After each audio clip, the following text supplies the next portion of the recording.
चूल विझवली तर सिलेंडर कसा मिळाला?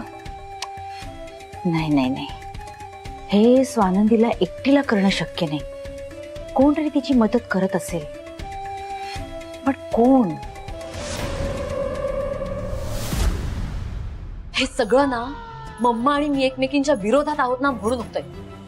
आता आम्ही एकमेकींबरोबर नाही होत ना. आम्ही जेव्हा एक होतो ना तेव्हा एकमेकींची स्ट्रेंथ होतो, स्ट्रेंथ. आणि आता विकनेस बनतोय. मला काही सुचत नाहीये, काही सुचत नाहीये. काय करू मी? मम्मांची माफी मागू का? सॉरी बोलून मोकळी होते. माफ करतील का मम्मा मला? करतील करतील, जाऊ दे, मरू दे.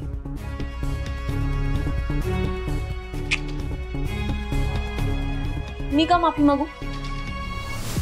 चूक माझ्या एकटीची नाहीच आहे, चूक मम्मांची पण. मी नाही माफी मागणार. मम्मा येऊ देत, त्या मला सॉरी बोलू देत, मग मी ठरवेन. संचिताला आज मी जास्तच बोलले का?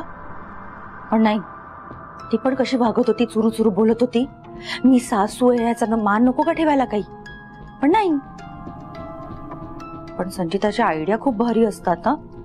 तिच्या आयडिया वापरूनच आम्ही स्वानंदीला इतका त्रास दिला. स्वानंदी आणि मणीमध्ये दुराव निर्माण केला.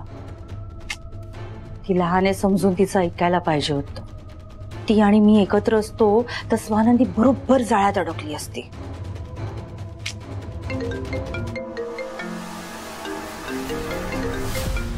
अरे बापरे, ह्यांचा फोन. हॅलो. हो हो, मजेत आहे. तुमची तब्येत बरी आहे ना? अहो सगळी तयारी झाली आहे. मी स्वतः स्वानंदीकडनं सगळं घर साफ करून घेतलंय, सगळी तयारी केली आहे मी. काय 2-3 तास उशीर होणार आहे? बरं बरं, हरकत नाही. काळजी घ्या हा.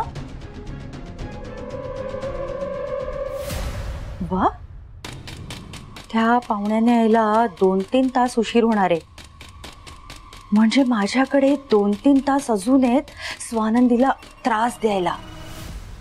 काय त्रास देऊ मी स्वानंदीला छळायला? ती संचिता असती ना तर काहीतरी आयडिया तरी सुचवली असती. जाऊन बोलू का तिच्याशी?